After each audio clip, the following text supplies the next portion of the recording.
అందరికీ నమస్కారం. నేను మీ దేవి. కాంట్రాక్ట్ మ్యారేజ్ 43వ భాగం. రచయిత మనస్మిత గారు. గోపాల్ వర్మని రూమ్కి షిఫ్ట్ చేశారు. అభి, హరీష్, చైత్ర, చైతన్య ముగ్గురు వెళ్ళారు. చాందిని, అర్జున్ బయట నిలబడ్డారు. ఎలా ఉన్నా అన్న ఇప్పుడు అని అభి అడిగాడు.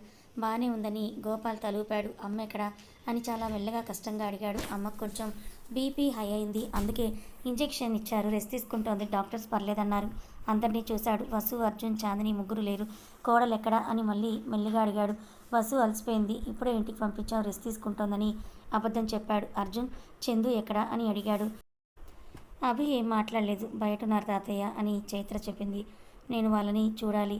ఇప్పుడు మీరు రెస్ట్ తీసుకోండి, నాన్న తర్వాత చూద్దరు గాని అని అభి అన్నాడు. అభి వాళ్ళను రమ్మను అని అన్నాడు. చైత్ర వెళ్ళి పిలుపు అని అంటూ అన్నాడు ఆయన. చైత్ర వెళ్ళి చెప్పి వాళ్ళని తీసుకొని వచ్చింది. మీ అందరూ బయటికి వెళ్ళండి, నేను వీళ్ళిద్దరితో మాట్లాడాలి అని అన్నాడు గోపాల్ వర్మ. నాన్న, నువ్వు ఎక్కువగా స్ట్రెస్ తీసుకోకూడదు, డాక్టర్ చెప్పారు అని అంటూ అభి నచ్చ చెప్పాలని చూశాడు. గోపాలరావుకి ఎప్పుడు ఏం చేయాలో నాకు బాగా తెలుసు, కానీ నువ్వు వెళ్ళు అని అన్నాడు. గోపాల్ వర్మ సీరియస్గా అన్నాడు. ఏం చేయలేక అర్జున్, చాందిని వదిలేసి అందరూ కూడా అక్కడి నుంచి వెళ్ళిపోయారు.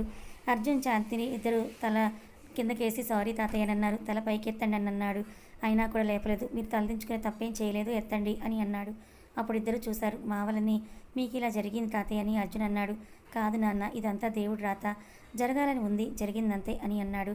అలా అని ఎలా అనుకుంటాం తాతయ్య, మేము తొందరపడి తీసుకున్న నిర్ణయం వల్లనే ఇదంతా జరిగింది. కాదమ్మా, ఒకవేళ కాలాన్ని వెనక్కి తిప్పినా కూడా మీరు అదే నిర్ణయం తీసుకుంటారని నాకు తెలుసు. మీరు ఆలోచించింది ఒకటి, జరిగింది ఇంకొకటి. ఇద్దరూ ఏమీ మాట్లాడలేదు.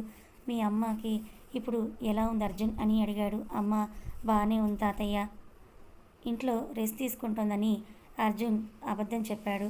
రేయ్, నేను నీ తాతనరా, ఒకప్పుడు వర్మ ఇండస్ట్రీస్ని నడిపిన వాడిని, మీ నాన్నను నిన్ను పెంచిన వాడిని. నా దగ్గర అబద్ధం చెప్తే నేను కనుక్కోలేనని అనుకున్నారా మీరు? ఇప్పుడు వసుకి ఎలా ఉంది అని అడిగాడు గోపాల్ వర్మ. యాక్సిడెంట్ అయింది, కానీ సర్జరీ చేశారు, ఇప్పుడు తనకి బాగానే ఉంది తాతయ్య, చందు చెప్పింది. గోపాల్ వర్మ నిట్టూరుస్తూ, చందు నువ్వు ఇంటి కోడలు అని తెలిసినప్పుడు నేను చాలా హ్యాపీగా ఫీల్ అయ్యాను. ఎందుకో తెలుసా, ఈ ఇంటిని వసు ఎలా చూసుకుందో నువ్వు అంతకంటే బాగా చూసుకుంటావనే నమ్మకంతో చాలా హ్యాపీగా ఫీల్ అయ్యాను.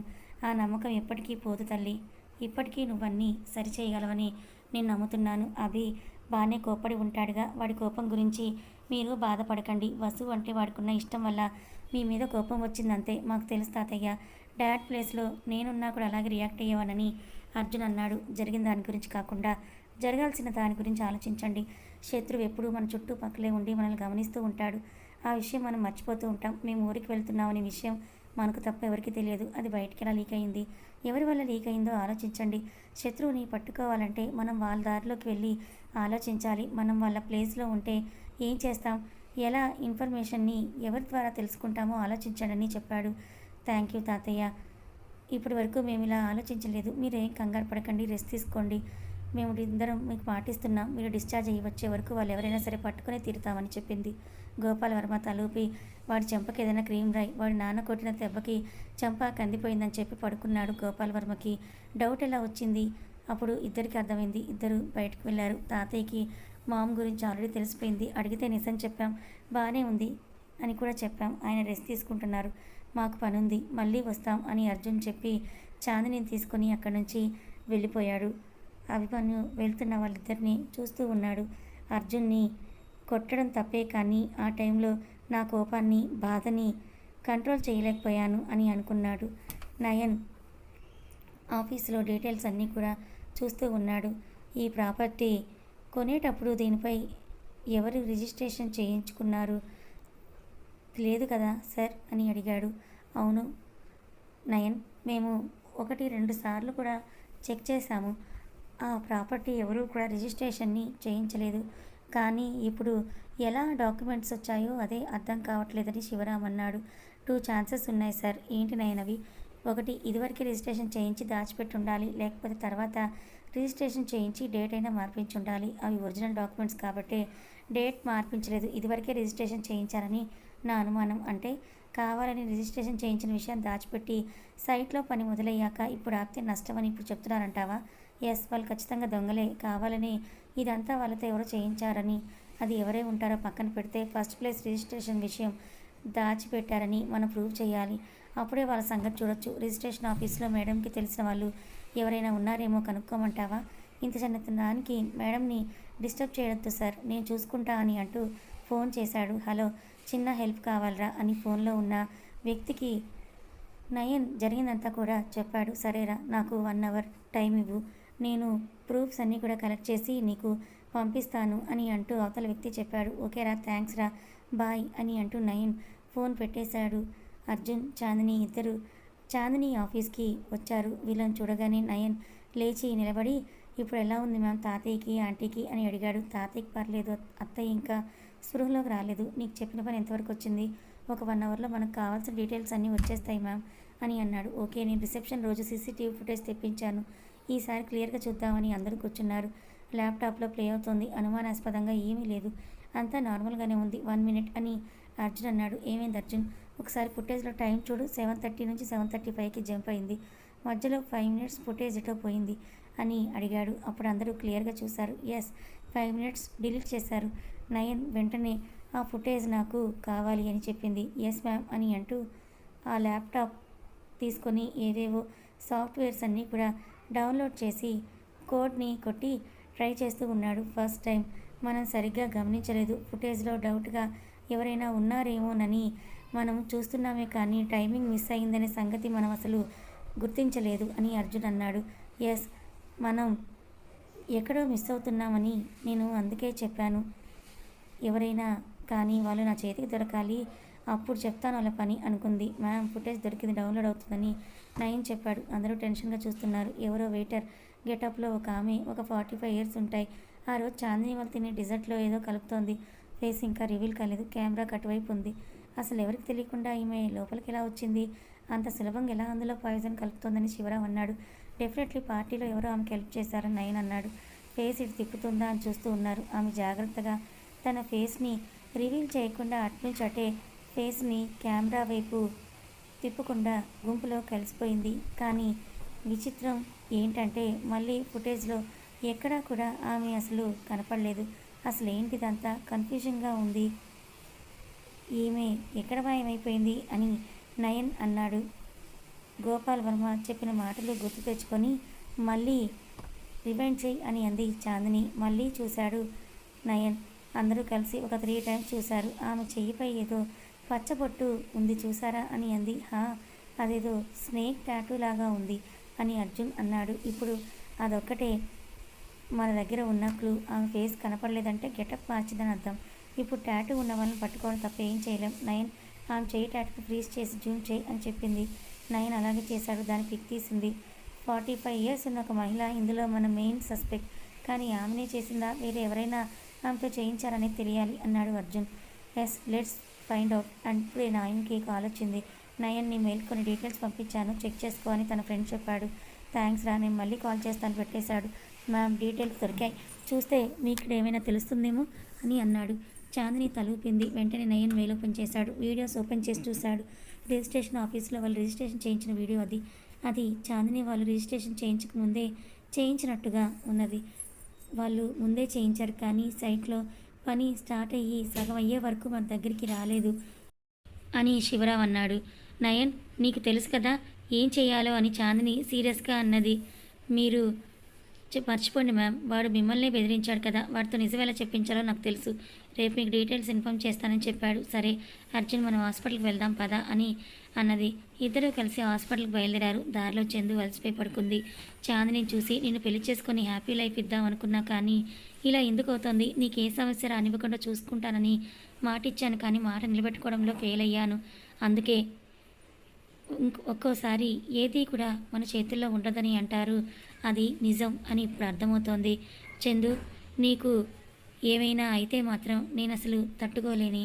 నీకు శత్రువులుగా ఉన్న వాళ్ళందరినీ కూడా సమూలంగా నేను నాశనం చేయాలని ఉంది. కానీ నువ్వు చేసే ఈ పనికి నేను ఎంత మందిని చంపినా కూడా కొత్త వాళ్ళు పుట్టుకొస్తూనే ఉంటారు. అయినా నేను ఎప్పుడూ నిన్ను కాపాడటంలో అలసిపోను చందు. ఎప్పుడూ నీకు తోడుగా ఉంటాను. ఎప్పుడూ ప్రేమిస్తూ ఉంటాను. ఐ ప్రామిస్ యూ బేబీ అని మనసులోనే అనుకున్నాడు అర్జున్. ఇద్దరు హాస్పిటల్కి వెళ్ళారు. కారు ఆగగానే చందు కళ్ళు తెరిచింది. ఇద్దరు దిగారు. లోపలికి వెళ్ళగానే చైత్ర ఎదురొచ్చింది. మామకి ఇప్పుడు ఎలా ఉంది అని అర్జున్ అడిగాడు. ఇంకా స్పృహలోకి రాలేదన్నా అని చెప్పింది. అభి వాళ్ళిద్దరిని చూశాడు. చాలా అలసిపోయి ఉన్నారు. చైత్ర వాళ్ళ ఇంటికి వెళ్ళి రెస్ట్ తీసుకోమని చెప్పు. ఇక్కడ నేను ఉంటానని అభిమన్యు అన్నాడు. పర్లేదు డాడ్, మేము ఉంటామని అర్జున్ అన్నాడు. పెద్దవాళ్ళు చెప్పిన మాట వినడం కొంచెం నేర్చుకోండి అభి సీరియస్గా అన్నాడు. చాందిని అభి దగ్గరకు వెళ్ళి తన దగ్గర కూర్చుంది. మామయ్య, నేనేం చెప్పినా జరిగిన దాన్ని మార్చలేను. మేము మీకు ఒక మాట చెప్పి ఉంటే బాగుండేది, కానీ ఆ టైంలో మీకు చెప్పకపోవడం కరెక్ట్ అనుకున్నాం. ఇప్పుడు మీకు నేను మాట ఇస్తున్నాను మామయ్య. ఒక కోడలిగా కాదు, ఒక కూతురులాగా మాటిస్తున్నాను. అత్తయ్య కోలుకునే వరకు ఈ యాక్సిడెంట్కి కారణమైన వాళ్ళెవ్వరూ కూడా సరే ఈ భూమి మీద లేకుండా నేను చేస్తానని మీకు మాటిస్తున్నాను. నన్ను నమ్మండి మావయ్య అని చెప్పింది చాందిని. చాందిని తలపై చేయి వేసి, నువ్వు కోడలివి కాదు, కూతురువి అని నిన్ను అర్జున్ భార్యగా చూసిన రోజే నేను అనుకున్నా. నీ మీద నాకు ఎప్పుడూ నమ్మకం పోలేదు తల్లి. మీరు అన్నీ సరిచేస్తారని నాకు తెలుసు, కానీ ఇంకోసారి ఎప్పుడు ఇలాంటి తొందరపాటు నిర్ణయాలు తీసుకోకండి. మనం తీసుకునే నిర్ణయాల వల్ల ప్రాణం తిరిగిపోతే మళ్ళీ రాదు. అందుకే ఏదైనా ఆలోచించే నిర్ణయం తీసుకోవాలి. ఇప్పుడు మీరు ఇంటికి వెళ్ళి రెస్ట్ తీసుకోండి. అలా అయితే మళ్ళీ శత్రువులపై పోరాడడానికి మీకు శక్తి వస్తుందని అభి మెల్లగా చెప్పాడు. సరే మావయ్య, మీరు చెప్పినట్టు చేస్తాం. మీరు జాగ్రత్త, రెస్ట్ తీసుకోండి. చైత్ర ఉంది కదా, తను చూసుకుంటుంది. మేము రేపు మార్నింగ్ వస్తామనంది. వాడి చంపకి ఏదైనా క్రీమ్ రాయని చెప్పాడు. సరే మావయ్య, వెళ్ళొస్తామనంది. బాయ్ డాడ్ అని అర్జున్ చెప్పాడు. అని అన్నాడు. చైత్ర ఓసారి ట్రా అని చాందిని పక్కకు తీసుకెళ్ళింది. చెప్పండి మ్యామ్, జాగ్రత్త, ఎవరిని నమ్మొద్దు. మామయ్య, నువ్వు తప్ప ఎవరిని, ఐ రిపీట్, ఎవరిని కూడా లోపలికి వెళ్ళనివ్వకు. Got it? Yes ma'am, I got it అని అంది. అర్జున్ చైత్రను చూస్తూ, ట్రీట్మెంట్ గురించి ఫుల్ డీటెయిల్స్ తెలుసుకో. నర్సులు, డాక్టర్స్ ఎప్పుడు లోపలికి వెళ్తున్నారు, ఎక్కడికి వెళ్తున్నారు కనుక్కో. నేను చీఫ్ డాక్టర్స్తో మాట్లాడతాను అని అన్నాడు. ఓకే అన్న అని అంది చైత్ర. ఇద్దరూ కలిసి అక్కడి నుంచి వెళ్ళిపోయారు. కారులో వెళ్తూ అర్జున్ డాక్టర్కి ఫోన్ చేశాడు. Hello doctor, I am Arjun Varma అని అన్నాడు. చెప్పండి మిస్టర్ అర్జున్, మీకు అటాక్ గురించి తెలుసు కదా. సో డాక్టర్స్, నర్సులు ఎవరైనా సరే అనుమతి లేకుండా రూమ్లోకి వెళ్ళకుండా చూడండి. నేను నా వైఫ్ ఇంటికి వెళ్తున్నాం. మా డాడ్ సిస్టర్ అక్కడ ఉంటున్నారు. మీ దగ్గరికి మా సిస్టర్ వస్తుంది. తనకి అన్నీ ఎక్స్ప్లెయిన్ చేయండి. ఇంజెక్షన్స్ కానీ స్కానింగ్స్ కానీ తీసే ఉన్నాయా, తీసారా, ట్రీట్మెంట్ గురించి ఫుల్ డీటెయిల్స్ చెప్పండి. తన పర్మిషన్ లేకుండా ఎవరిని లోపలికి పంపించొద్దు అన్నాడు. ఓకే అర్జున్, మీరు చెప్పినట్టే చేస్తాం. మీ సిస్టర్కి అన్నీ చెప్తాను, డోంట్ వరీ అని అన్నాడు. థ్యాంక్ యూ డాక్టర్ అని ఫోన్ పెట్టేశాడు అర్జున్. చాందిని సైలెంట్గా అన్నీ వింటోంది. నాకు డౌట్ బేబీ, అడుగు. మా వాళ్ళందరినీ ఏం చేసావని అడిగాడు. చాందిని కళ్ళు తెరిచి అయోమయంగా చూసింది. డాడీ అంత ఈజీగా కూల్ ఎలా అయ్యాడు? మళ్ళీ నాతో మాట్లాడలేదు, నీతోనే మాట్లాడాడు. చాందిని నవ్వుతూ, నువ్వే మాయలో పడ్డావో వాళ్ళు కూడా అదే మాయలో పడ్డారు అని అన్నది. ఫ్యామిలీని మాయలో పడేశావు కదే రాక్షసి అని అన్నాడు అర్జున్. ఆమెను చూస్తూ చాందిని నవ్వింది. చందు, నువ్వెప్పుడు నా కళ్ళ ముందు ఇలాగే నవ్వుతూ ఉండాలి అని అన్నాడు అర్జున్ తననే చూస్తూ. నిన్ను వదిలి నేను ఎక్కడికి వెళ్తాను? నన్ను వదిలించుకోవాలని అనుకున్నా వదిలించుకోలేవు అని అంది. నయన్ సైడ్ దగ్గరికి వెళ్ళాడు. వాళ్ళు అక్కడ లేరు. ఎలా పట్టుకోవాలబ్బా అని ఆలోచించి రిజిస్ట్రేషన్ వీడియోలో వాళ్ళ ఫోటోలను తీసి తన ఫ్రెండ్కి ఫోన్ చేశాడు. రే, వాళ్ళు ఎక్కడున్నారో నాకు ఒక 30 మినిట్స్లో కనుక్కొని చెప్పు అని అన్నాడు. రే, కనీసం 1 అవర్ అయినా టైం ఇవ్వవా అని తన ఫ్రెండ్ అన్నాడు. రే, అర్జెంట్ మూసుకొని చెయ్యి, నాకు తిక్కలేస్తే 15 నిమిషాలని చెప్తా. వద్దురా బాబు, 30 మినిట్స్లో డీటెయిల్స్ సెండ్ చేస్తా అని పెట్టేశాడు. చైత్ర అభిమన్యు దగ్గర కూర్చుంది. డాడ్, అన్నపై ఇప్పటికైనా కోపం పోయిందా అని చైత్ర అడిగింది. అవి తల ఊపాడు. ఇందులో అన్న మ్యామ్ చేసిన తప్పేం లేదు డాడ్, నాకు నయన్కి కూడా ఈ విషయం తెలుసు అని చైతన్యకు జరిగిన ఇన్సిడెంట్తో సహా జరిగిందంతా చెప్పింది. ఇప్పటికీ నేను ఒకటే అంటాను చైత్ర, మీరందరూ తొందరపడ్డారు. చైతన్యకి అలా జరిగిన తర్వాత అయినా కూడా ఎనిమి ఎలాంటి వాడో, ఎంత డేంజరస్ అర్థం కాలేదా? చైతన్యకి అలా జరిగిన తర్వాత మీరు జరిగిన విషయం మాకు చెప్తే అప్పుడు అందరం కలిసి నిర్ణయం తీసుకునే వాళ్ళం కదా. చైత్ర, ఫ్యామిలీ అంటే సంతోషాలన్నీ కాదు, కష్టాల్లో సుఖాల్లో కూడా తోడు ఉంటుంది. మేము సంతోషంగా ఉండాలని మీరు కోరుకోవడంలో తప్పులేదు, కానీ కష్టాలు బాధలు కూడా ఫ్యామిలీతో పంచుకోవాలి. అందరూ కలిస్తేనే ఫ్యామిలీ, ఇది మీరు అర్థం చేసుకోవాలి. 5 వేలతో కలిపితేనే అన్నం ఎలా తినగలము? ఫ్యామిలీతో కలిస్తే సమస్యలని దూరం చేయొచ్చు. మీరు మాతో చెప్తే మేము ఏదో ఒక సలహా ఇచ్చేవాళ్ళం కావచ్చు, అందరం కలిసి సమస్యని పరిష్కరించే వాళ్ళం కదా అని అన్నాడు. ఐ అండర్స్టాండ్ డాడ్, నువ్వు చెప్పింది కూడా నిజమే. ఇప్పటి నుంచి ఏదైనా సరే తొందరపడి చేయమని అంది. గుడ్, ఎనీవే జరిగిన దాని గురించి ఆలోచించకండి, జరగాల్సిన దాని గురించి చూద్దాం అని అన్నాడు. Okay dad, love you dad అని హక్ చేసుకుంది. లవ్ యూ టూ బేబీ అని హక్ చేసుకున్నాడు. అక్కడ నయన్ వెయిట్ చేస్తున్నాడు. మెసేజ్ వచ్చింది. వెంటనే అక్కడికి వెళ్ళాడు. ఒక బార్లో ఇద్దరు కూర్చున్నారు, తాగుతూ ఉన్నారు. రే, అనవసరంగా డబ్బుల కోసం రిస్క్ తీసుకున్నావంటావా అని అందులో ఒకడు అన్నాడు. ఏమోరా తెలీదు, కానీ ఆ చాందినిని చూస్తూ ఉంటే చాలా భయమేస్తోంది. నిజం తెలిస్తే మన సిచ్యువేషన్ ఏంటి అని ఇంకొకడు అన్నాడు. అదేరా నాకు అర్థం కావట్లేదు, భయమేస్తోంది. అయినా నిజం ఎలా తెలుస్తుంది, వాళ్ళకి తెలియదు కదా అని అన్నాడు.